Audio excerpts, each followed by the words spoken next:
Welcome to the Jesus Energy Project. I am so grateful and humbled that you are here.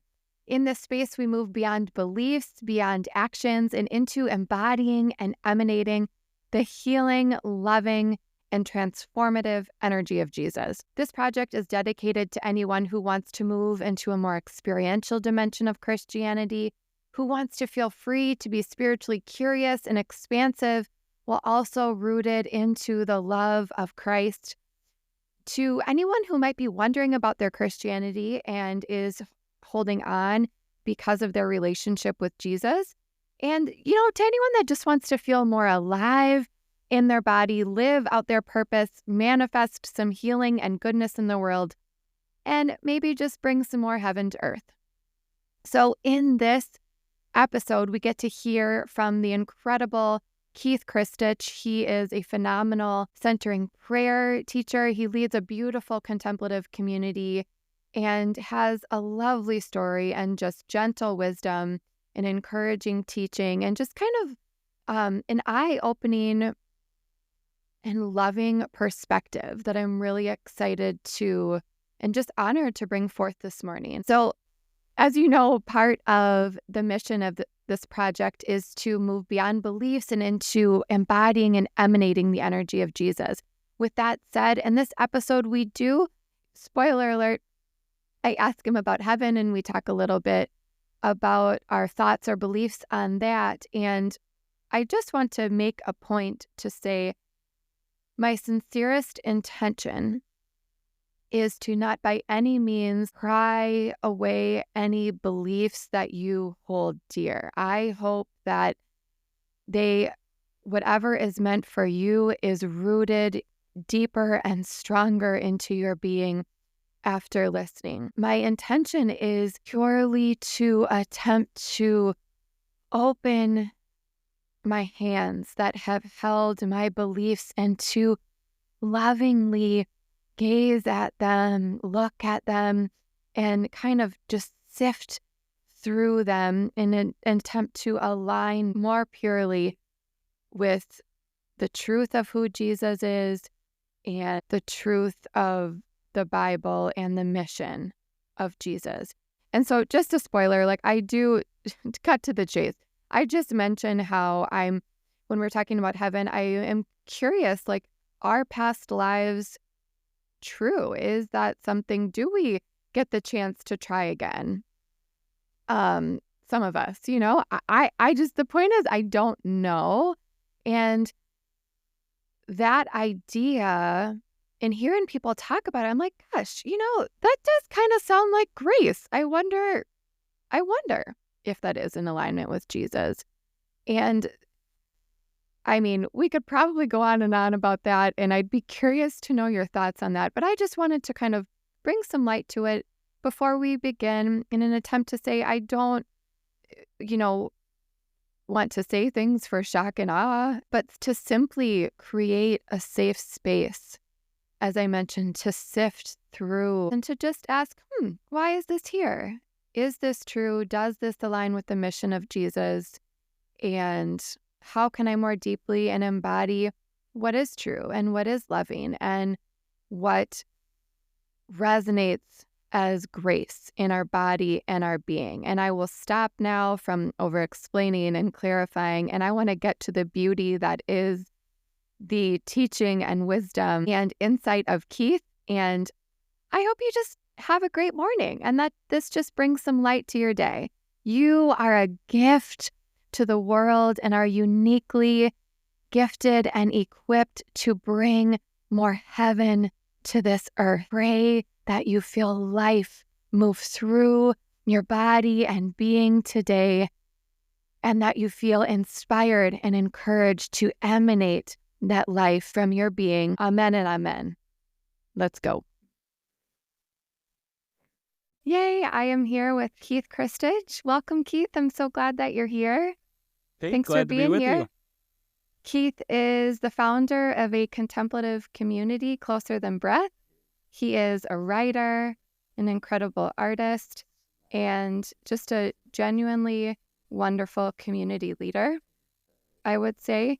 I was telling him a little bit as we just first started the call, but I just want to make a point to say that I so appreciate, as I was first starting to sheepishly share some of my first writings to social media, to other people, you were one of the first people, if not the first person, to take time to say something kind and to show encouragement, and even to look back at some of my old writings. And you sent me a message, and just so kind and encouraging. And I know the point of sharing our art is not to receive affirmation, but sometimes it can feel good to it's not just being thrown into a dark abyss of nothingness.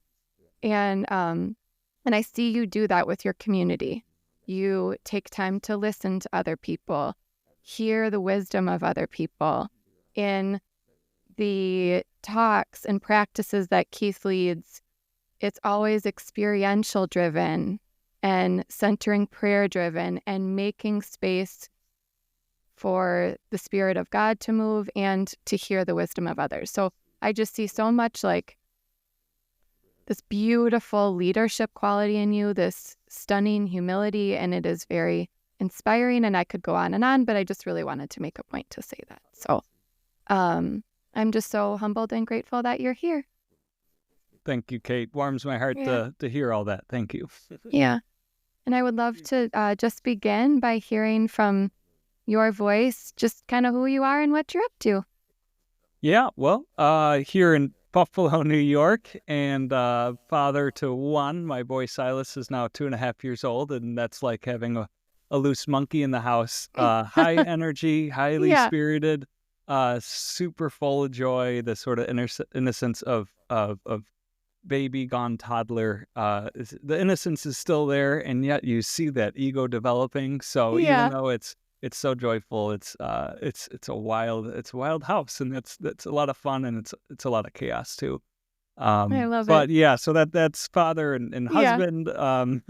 And since the pandemic, really working within the world of online community, which is a weird place to find community, but so many of us found that during the pandemic. And so what does it mean to connect other contemplatives or seekers or mystics or spiritual seekers? How do we connect and not feel so lonely? Because especially those in church and religion don't always get that sort of spiritual nourishment that they're looking for. And so a lot of my work is just building community online, and it's surprised me how well it works, and honored to have you a part of it, Kate.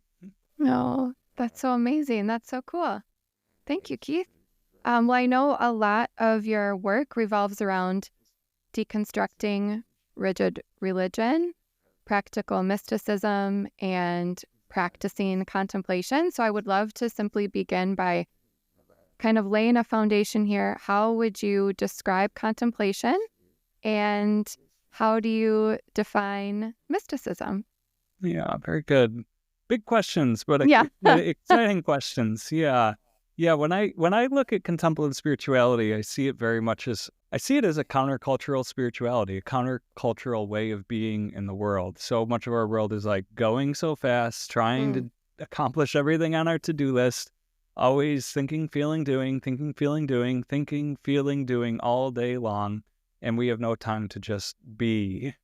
And so as I approach the contemplative life, whether it's practice or just bringing contemplation into daily life, it is very much a way of slowing, a way of stilling the body, quieting the busy mind. Not easy to do in such a noisy world, but that's sort of the cornerstone. Is like, are we slow enough to like smell our coffee in the morning, or do you just guzzle it down to get the caffeine to go into the world? Yep. So yeah, contemplation for me is really that a means of slowing and stilling. And we can talk about that more deeply, is like, what is contemplation and spiritual practice? And maybe we'll get into that. But I think of it very much a countercultural approach to the world, because the world teaches us to go, stay busy on our phones. If you don't have anything to do, pick up your phone, start scrolling the Instagram. And so there's goodness in that. And yet we all know that there's a burden there as well. I feel my shoulders drop. Just as you talk about slowing down.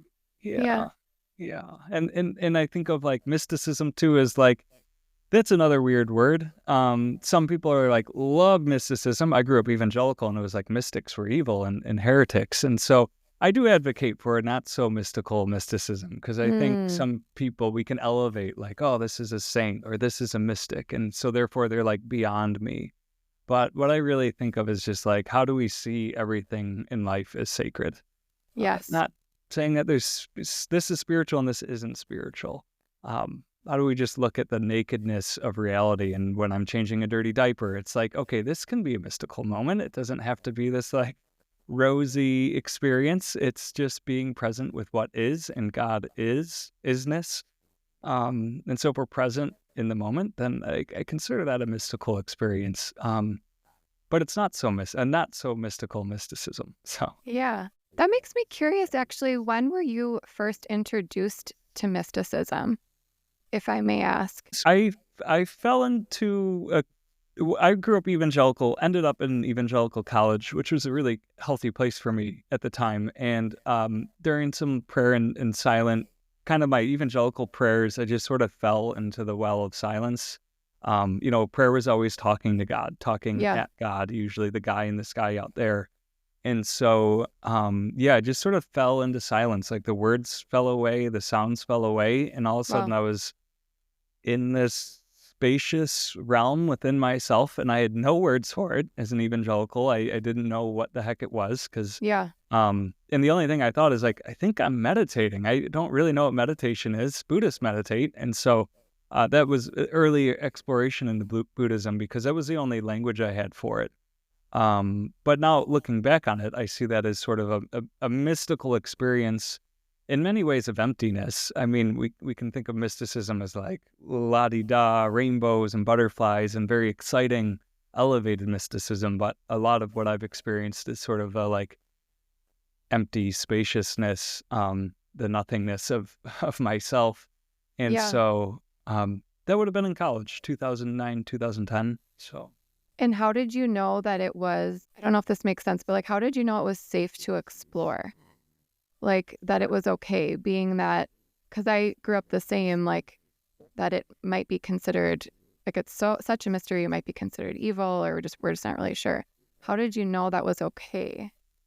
So we share that in our upbringing, and I think because it was experiential for me, Yeah. I knew it's like I couldn't help myself. Like, Yeah. okay, if it means becoming a heretic, it means becoming a heretic. Yeah. I'm going to explore this because I've tasted it. It's not Yeah. because somebody like told me, if you read this book and you go and sit in silence and meditate in this way, this will happen. And therefore you're like off on this like ego spiritual journey. No, it Yeah. was just like fell into this thing by accident, totally Yeah. by accident, and knew something good was there, that like the taste of it was sweet in a sense. And so I knew I could trust that Yeah. ultimately. Did you, like, what was one of the first things that you read? Or like, what, like, gave it, like, kind of an affirmation outside Yeah, of you? I wish I'd have listed those early Buddhist books. I know Thich Nhat Hanh is somebody who's come up again and again, and I'm sure many listeners are familiar with Thich Nhat Hanh, but even his book, Pebble for My Pocket, really a book that he wrote for kids, Mm. but every adult should read it too. Yeah, I don't think um, I've read it actually. yeah, Yeah. beautiful book. It's small and it's for teenagers. Um, but I wish I had an early list of those books, and it would be impossible to know. What Yeah. I do know for sure is moving beyond the Buddhist sort of exploration. I was introduced to a retreat center in New York State, and they were such huge fans of Thomas Merton. And so having his book, New Seeds of Contemplation, Mm. and then his book, Thoughts in Solitude, was also a really two profound books that really gave shape to this experience again, because it was just like I was thrown into Yeah. experience, had no idea what it was. Intellectually, I thought it was like, oh, you can't touch this. And Yeah. then someone gives you a book, like a map, and says, Yeah. okay, this isn't dangerous. Here's the Yes. territory. Yes. So Merton was a early teacher to me. Yeah. Along with that, how would you say your idea of God has grown and transformed or expanded over the years? And has anything remained the same? And I have to say, I realize I really like asking people this question And I think that it was, I don't know if it was consciously or subconsciously inspired by one of your images that you've done that I have here with me that says, let your idea of God keep growing. And with a watering can, watering a seed growing up into a beautiful tree. I'll have to share that like in the notes or the Substack. But yes, so thank you. yeah. So yeah, how has your idea of God kept Yeah, going? yeah. It radically, and then in other ways, no way. I mean, so I was given a very concrete image of God. Like God was Jesus Christ, and Jesus was at the right hand of the Father in heaven, and heaven was like up there. And in these sort of contemplative experiences, you sort of recognize like, well, heaven is also right here, or like God isn't the guy in the sky up there, but like this infinite loving presence already alive and well within me. And so I've really moved away from this idea of God as the guy in the sky, or even, but like bringing my own feminism, like God is the queen of the clouds. Like, great, God is now not just a father, but also a mother, and she's up there. But how do we go beyond that? And so it's really moved from this idea that God is this being set apart outside of time and space to God is beingness itself, the nakedness of reality, and dynamic reality. My friend Logan Jones, he talks about the dynamic ground of being. That there's a sort of energy. Jesus Energy podcast here. There's a sort of energy in even beingness that. Reality is unfolding. Reality is unfolding as I speak these words now, as you listen, as the listeners listen. This is reality, and this is an experience of God. Like God's beingness unfolding like a flower, new in every moment. Not the creator of the flower 200,000 miles away, but the unfolding of it right here and right now. That's so beautiful. Don't mind my pause as I just take in the life. That's so beautiful. Thank you. Oh, I just love that. And so, okay, so I'm super curious. So as I mentioned, you make these beautiful images on social media, and eventually they'll be in physical form that we can have and hold. And I'm so curious about people's creative experiences and where this beauty that you are offering us, like where this comes from. So what would you say is like the relationship between contemplation and creativity, and how does that show up in your life and your practice? Yeah, I love the to pull those together, because like I never really thought of myself as a creative person until even recently. Wow, really? Like I've written, I guess my creative process has always been writing. If I stack my journals up, it would be from the floor to the ceiling. Yeah. So writing has been my creative process, and now I work to sort of distill these big ideas that are in the books and in podcasts and in my journals, and sort of distill them into like one sentence. Like, how do we take your favorite book and put it into one sentence? You are really good at that. That is a true gift that you have. Well, thank you, and thank you. Yeah. And with pairing words with images, an image speaks 1,000 words, 10,000 words. And so that's been the creative process, is to like, let's get away from the wordy, and just go to the heart of the matter. And if one sentence can communicate an entire book, then that's all you need.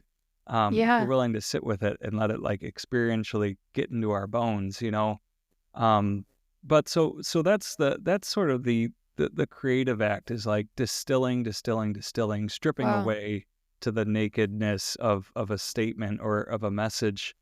And for me, that's the practice of contemplation, that these like creativity, contemplation, they're sort of these dance partners. And as I approach contemplation in a way that's about self-emptying, letting go of self, not thinking, we're accustomed to think of contemplation as like we think deeply. And I very much mean the opposite, as we approach it from a centering prayer or the via negativa, the letting go. The apophatic spirituality is about emptiness, nothingness. Like, how do we get out of our own way? And so I think in practicing centering prayer in particular, where you're constantly letting go of thoughts, you're letting go of your emotions, you're letting go of your body sensations, you're letting go of old memories that come up, we are emptying ourselves. And I think in that emptiness creates a sort of spaciousness for something larger than myself to show up. Because if I show up to the artist table and say, I'm going to do this thing, and I bring my agenda, and it's a lot of me, myself, and I, then I might create something that's maybe pretty good. I hope, maybe not. But if I can empty myself and sort of just give room for something new to be birthed, it's not even like really me doing it. It's just like the vehicle. I'm the co-creator with the divine in a sense. And so it's a process of getting out of my own way. And I certainly don't do it every time I sit down to create. Sometimes it's like, I just need to finish this. Yeah. And sometimes you need to finish things, and that's true. And ego helps with that type of thing. But most of the time, ego gets in the way. And so how can we practice emptying it through contemplation and seeing that as sort of a spaciousness that that allows something new to emerge, something fresh to emerge. It's funny because I just kind of had this aha moment of your images, because images and pictures can speak 1,000 words, but yet they're so gentle and offer so much space for the person looking at it to bring what they see to it. And that's so just in alignment with who you are and your energy that you present. And I just had this moment of like, oh my gosh, I mean, and maybe it's just obvious because it's like, well, this is your creation, but it's just so in alignment with who I, like, just how I'm getting to know you. I'm like, oh wow, that's just cool. It's connected to you. And so, oh yes, I'm so curious, Keith, to know, how do you think like religion and mysticism can work together? And how do they interact? And what does that look like in your life? Yeah, great question. So I think, like, for starters, I love religion. I love healthy religion. I love mature religion. I do not love fundamentalist box God in religion that says us versus them, we're in, you're out. I think that's the trappings of when the spiritual ego gets a grip on spirituality. And so I think religions are very powerfully historically like places to ground us, to create collective stories, to give us common language to understand this sort of universal experience. And yet they also turn into institutional egos, and it loses their spiritual or mystical paths in many ways. And growing up Christian, we certainly lost our contemplative path. The Christian contemplative and mystical tradition is deep and wide and rich and diverse, and yet so few Christians know about it. And so it's there and it's hidden there. And so how do we find it? And that's part of the work of Closer Than Breath and Daily Mystic, is elevating that, but also recognizing that all religions have a mystical heart, and that we often think of, like, if you think of somebody that's Muslim, like, you just have a picture of what that is, and maybe it's mystical, maybe it's not. If you think of somebody that's Buddhist, maybe it's this, like, one image, and for someone else, it's something else. And so just to recognize that, like, each of these religious traditions hold a sort of spiritual heart, a sort of mystical path, and we don't always see that. And it's my assumption that these paths do lead to the divine, and that's because God is the source of them. So not only are all of these paths like to God, but they're also from God. Like, God is so good. She gave birth to all of these religions, each a different doorway back to herself. And depending on what country you grew up in, what culture, what age you grew up in, you're going to grow up inside of a religion or a religious context in some way. And I see those as doorways back to the divine, not just to God, but also from her, and to recognize it's safe, like to realize these religious traditions share the same mystical heart, says that different religious practitioners can taste and see the understanding of the ultimate reality from other perspectives. What I've been playing with lately is just this idea that, like, religion is God dressed up. Yeah. Like every religion takes God's naked being. We all have naked bodies, and we Yep. put on all these clothes. Some of us put on simple clothes. Some of us put on earrings. Some of us put on whatever we put on. And each religion is dressing God's naked being up in a different way. And that's great, because it's like, okay, maybe nakedness is just too much. Like, it's good that we're wearing clothes. And contemplatives, mystics, the non-dualists, I believe, are those that are sort of stripping those clothes off. It's like, okay, there's something underneath that that shirt. Yeah. There's something more that we're not seeing yet. And so that's what I think the contemplatives are really doing. The mystics are saying, okay, the religion's good, and it's been a pathway to understand this, but really what we're after is this naked experience. So Yes. And as you know, many of us have moved through a time of what I know best as Christianity, kind of like deconstructing understandings of Christianity and trying to get at the raw nature of God. I am curious, like, what do you love about Christianity? What are you holding on to? And what feels like, or what do you sense is very in alignment with the mission of Jesus, the wisdom of Jesus? Yeah. I think I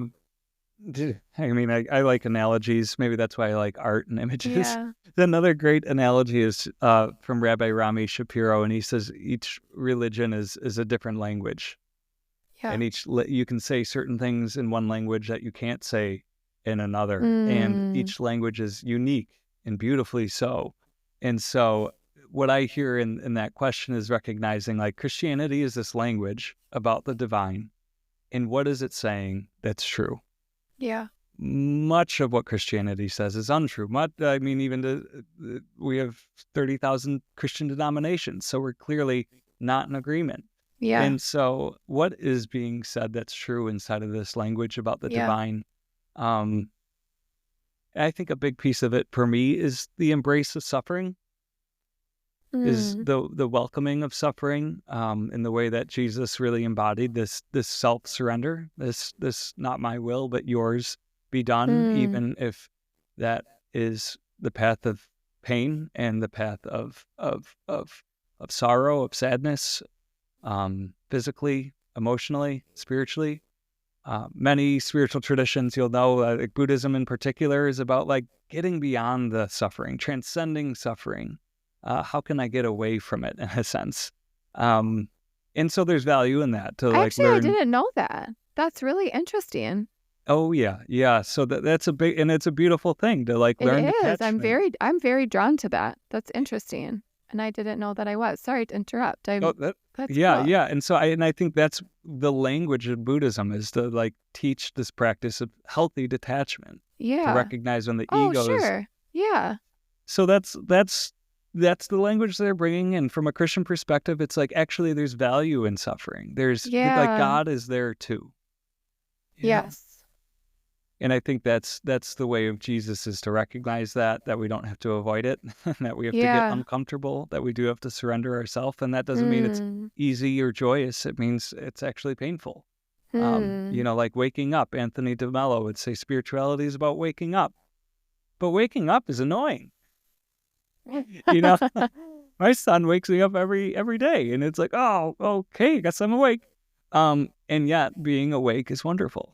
And so that there's the pain is the way that I think that Jesus sort of points to. Wow. Yeah. I'm being taken back to a time, just as you say that, as time when one of my kiddos was going through health struggles. And it also happened to be like when I was questioning just faith in God and everything in general. And that is what moved me through, was knowing Jesus also, like on the cross, was like, where is God? And knowing, like feeling that companionship in that moment. Yeah, it felt like companionship. It felt like I wasn't alone.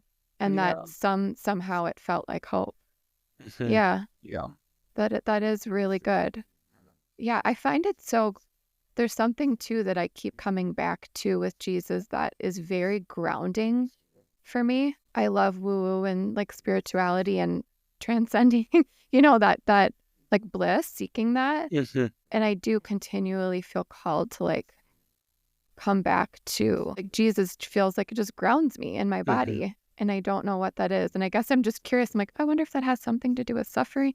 Yeah, don't- I think what's beautifully, I mean, I think the shadow side of all spiritual traditions, mystical, contemplative, non-dual, woo-woo, however, whatever, yeah. category we want to throw out there, religion. The shadow side is the assumption that the aim of life is to become more spiritual and less human. Mm-hmm. Like if I could Yeah. just spiritualize my way out of this painful situation. Yeah. And I think what Christianity, what Jesus does in particular, is grounding, is saying, no, you Yeah. are flesh and blood. You are Yeah. of the earth. You are dust. Yeah. And so it's a marriage of these Yes. two like spiritual and human, to recognize that they both have value. And Jesus, this embodied God, this embodied being, is teaching us this way. I think Yeah. somebody that knew both natures and said, "Follow me, and I'll teach you how to do it too." That reminds me too of I really love Saint Francis of Assisi, and I was just listening to Richard Rohr talk about him and how that's one of the things he did best was like go down, like just keep going down, like the least articulate way of saying what Richard Rohr said. But I just am so drawn to him, and then he's so known for like his happiness too, which is so, I don't know, I love that. Yeah, and so much of I know of St. Francis's life, he's such a popular person for knowing, like, being a person of action too, that like brought justice and served the poor. Yes. And did so much doing, but Yes. really he lived 75% of his days like in seclusion in the mountains, like with the brotherhood and prayer and contemplation. And it's out of that contemplation was born all of this action, like right action, like true action that makes a difference. Yeah. And so to recognize that we do need to get grounded, we need to get centered before we act. It's not about how much we do, but maybe the quality of our being that we infuse inside of our doing. And so even though he's so well known for getting so much done, hidden within that history is actually he was pretty silent and in solitude and a contemplative in his own right, but that didn't get in the way of him getting real work done. Yes. For the good of the world. Yes. The quality, what did you say? The quality of being that we infuse into our doing. That is really, really beautiful. That makes me think to a talk that you gave recently that I listened to that was so lovely on deconstruction and the divine. And you said, we want a healthy religion that embraces spirituality, and we also want a spirituality that embraces religion. And was like, yes, this is exactly what I crave. I'm curious, like, how you mold that together in your life, like what that looks like for you. How can we do that? And I am also just curious, like, what does a Sunday look like in Keith's life? Like, what are your practices? So how do we do spirituality and religion well? How do we marry them well? Yeah, to sort of speak, I say that often because I want to critique and affirm both the religious and the woo-woo. So we'll both critique and affirm, like, because I grew up in a context where it was like, leave your spirituality like to the pastor, just believe these thoughts, dogma and belief. So it was like, be religious, but don't be spiritual. Yeah. And then finding like Christianity had this really rich contemplative and mystical tradition meant that I could embrace, like, healthy and mature religion embraces its spirituality, and an even healthier, maturing religion can embrace the spirituality of other religions, knowing that they share the same source. And so we need that as anybody that's religious needs spirituality. And then in a like post-religious world, which so much of the world is moving beyond religion, particularly the States and Europe, and but still being spiritual in many ways. And finding different practices, different traditions, a little bit of this and a little bit of that. And that's where, we've the New Age culture, which is in many ways very rich, also loses its grounding, I think, when it loses touch with this sort of like historical religious institutions. I mean, that's part of the point of institutions, is to give like collective understandings. And so when we lose touch with that sort of history, then spirituality can become a very individualistic path, Yeah. And so I think that a healthy spiritual practice or journey also has to include some level of religious training. I don't know what the word is, but religious training, or go to church or temple or whatever every now and then. Stay rooted in something that takes it from individual to collective. Yeah. Because I think that's the shadow side of the more new age or side, is we lose touch with that sort of grounding. Yeah. So. Yeah. I feel that. Go ahead. Well, yeah, and I guess I remembered your question about this. At Read this my point, mind. Sundays is my free day. Yay. So my wonderful partner Colleen, she takes her son to a Lutheran church, which they really enjoy, and I get a couple hours by myself. So much of my week is devoted to spirituality and in that. So I'm at a phase where the institution doesn't meet me where I am right now, and I'm okay with that. And maybe there'll be a time where I find myself back there, but at this point, it feels good for a couple hours on a Sunday to have some more silence for the self. So yeah. So are you like in silence, or do you play, or do you do something totally not spiritual, or it's totally read a different? novel? Yeah. It's sort of unprogrammed time, if you will. It could be silence. It could be meditation. It's often a walk. I mean, when weather's nice, I'm outside. So it could be guitar and banjo. It could be cool. many books. Yeah. I love that. Thank you. And I'm curious to know, okay, so what are your thoughts on heaven? I don't know why in preparing for this, I'm like, I just am so curious to know, like, what Keith thinks about heaven these days. Yeah. What does that bring to mind? Yeah. I'd like to go there. And, so much of the journey for me, like being raised evangelical, is like up and out. Like the goal is to not be here anymore and to be up there where heaven is.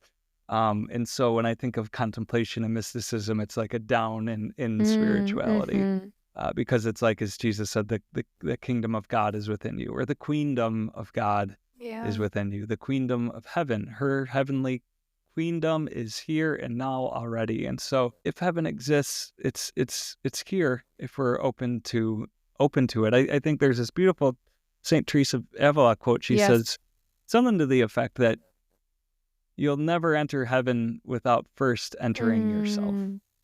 And by that, I think she means your true self, not like your ego self and your agenda. It's like, do you know who you are? Do you know who you are in the most fundamental sense? And in so doing, coming into contact, there you will find the kingdom of God within. That's so and beautiful. So that's the closeness of heaven. And I do hope someday I'll die and I'll go to a heaven that's quite beautiful, like the images and stories I've been given. I don't know, but I do hope. What do you think about heaven, Kate? I very similar to you. And all I know is, in prayer with my spiritual director, there was one time in particular where noticed like this kind of blue imagery in my mind's eye in prayer with her. And I just left that time feeling like that was, like it, like nothing I've ever felt before. And what do I know? Like, I don't know, but it was so beautiful. And then, reading words, like you said, of St. Teresa. And I do think, like, what if we do have to enter ourselves first before going to heaven?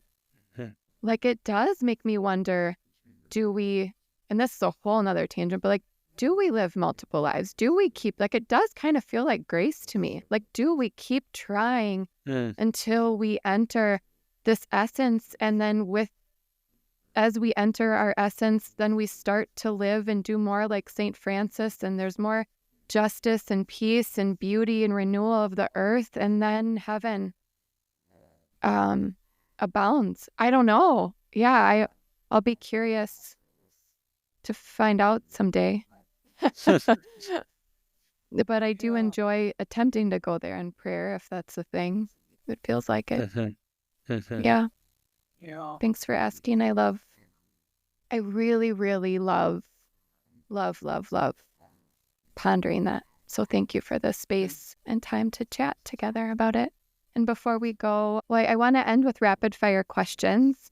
I am also curious, like, how, well, you've talked about being a dad, but if there's anything else you'd like to say about how, like, being a dad has impacted your contemplative life and, yeah. Yeah. I think probably that's challenged the like contemplative life. So even as I gave a definition maybe near the start, I'm like, well, maybe that of around slowing, of stilling, because like every parent knows what it's like to drink a lot of cold coffee. Every parent knows what it's like to like kiss a peaceful morning goodbye. And so that idea of like having a time to like have a full hour to like pray and meditate and write and live this contemplative, slow and stilling lifestyle, a lot of that disappears pretty much overnight. And so it's very much been a challenge, but it's been, again, exploring what's the essence of the practice. How is it that changing a dirty diaper can be a contemplative experience because I'm here with the this little naked being that I love so much. Like, is that contemplation? I think it is. Or I can wish that experience away. And so yeah, to be fully present. And I think the other thing is just that the imagery of parenthood for God has really flared for me. Yeah. You know, being this loving father now, knowing that I love this little being that I don't really understand. And I know he loves me so much, but he doesn't understand me. That's such like a beautiful relational metaphor for the divine. Like, I don't understand the divine. Like, that's like, I don't understand God. And yet there's something deeply in me that loves this. And that's trust in a lot of ways. Yeah. And so it's a good mirror that even though my son doesn't get me at all, he doesn't understand, he still loves me so much and I feel it. And so a good metaphor for us as well. That's beautiful. I'm so curious. Okay, I want to ask you about like ego and essence. Like, how do you nourish I just feel like you're very aware of, oh, my ego. I've heard you use that in language, and I am curious, like, is there kind of like a red flag for you where, how do you know when something is ego and when something is of essence? It's a great question. And I mean, I think the first thing I'd say is like, ego in my mind is neutral. Like, we can have a high functioning ego that we use in the right way. It's an instrument to be used powerfully. And it's also an instrument that if you use a hammer to screw a screw, you know, then you're not using it the right way. And so ego is to be used in the right way and to be put aside when it gets in the way. And so, yeah, I think it's just my own. Like, even in social media and stuff, sorry to interrupt. I've heard you say before, like, it can be hard on the ego. How do you know, like, when is it your ego talking or when is it? Yeah, you know, the social media thing is a good example of the nuance of ego, because I think we often use this word to just capture like, oh, they have a big ego. They want to be seen or known because they're posting on social media. And in my experience as an Enneagram person as well, like, there's 9 different ego images that are at play. And so without getting into the Enneagram, this idea that not every ego is identical and that what looks egoic to one personality or ego type is going to look the opposite to the other. And so what's egotistical for me is to actually not post on social media. Because my ego does not want to be seen. My ego wants to be a fly in the wall. My ego does not want to be a public person. My ego does not want to go on podcasts. And so therefore, to be non-egoic is to recognize the calling of myself and to put myself out there against the desire of my own ego. I actually didn't know that. I haven't looked at the Enneagram that way. I haven't heard that said that way. That's really fascinating. Yeah. Thank you for that insight. Well, as we go here, I would just love to ask you a few questions and just whatever comes. So first, when do you notice or how do you notice God's presence from within your physical body? I think most my experience has nearly always been that of the emptiness and nothingness. So stillness plays a key role in that. I'd love to feel God's presence in some sort of like heartwarming emotional sense, Yeah. or in physical sensations of like energy pouring through my veins. For those that have that, I bow to you. That sounds wonderful. And I feel like the naked simplicity of stillness is the best that I get. I love And that. I receive it. Yeah. How about Jesus? When do you notice or like think about or experience Jesus with you? Is that same, different, or?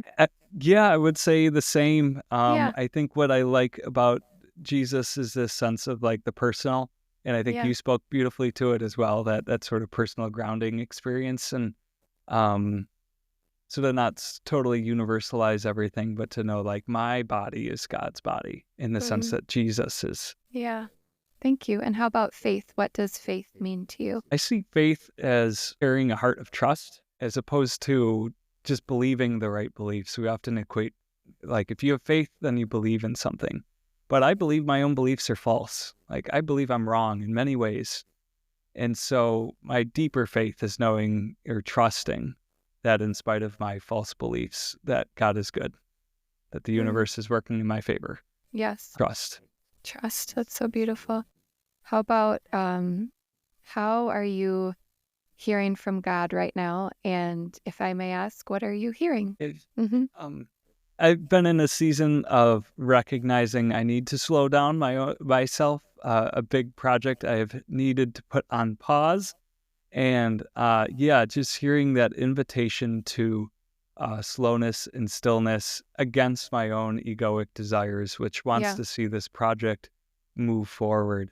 And so as I think of the season I'm in, it's that of going against the flow of my own ego, which is too bad, but also a deeper trust that's what's called for. Yes. And lastly, I hope to end every episode with just an invitation to healing, whether that be just a small mindset shift or a little practice or some sort of exercise. Is there anything that you would like to offer? I guess I just invite listeners to just be conscious of their own body breathing. This recognition that the body breathes for us. We don't do anything to make it breathe. We lay down at night and the body breathes for us and takes care of us. And so if we can get out of the way, we can enter that flow that's already flowing, and to trust the body to breathe, and ultimately to trust the spirit to lead. So it's pretty miraculous. Yeah. I do forget that. Thank you. I'm going to think about that and give thanks for that. Well, thank you, Keith, so much for your time. And where can we go to find you, find your work, and support you and connect with Closer Than Breath? Yeah, very good. Let's see. I guess I'll point you to two places. One is, our website, closerthanbreath.com, which definitely has tons of free resources, starting, deepening a contemplative practice, stuff on the Enneagram, all sorts of goodies there. And join the community as well. Lots of amazing contemplative teachers and online offerings. So that's a Closer Than Breath. And then my own creative mystic art is at dailymysticart.com, and that's just a place to sign up if you like to receive. And it's not daily. It says daily, but it's not a daily thing. So that's a short reflection based on an image. That's more of the creative side. So the writing and art piece, Daily Mystic Art. I love your work. It's beautiful. It's so gentle and grounded and uplifting, and it's such a joy to experience and share. So thank you so much for doing what you do and for your time. Kate, likewise. Been great to talk with you.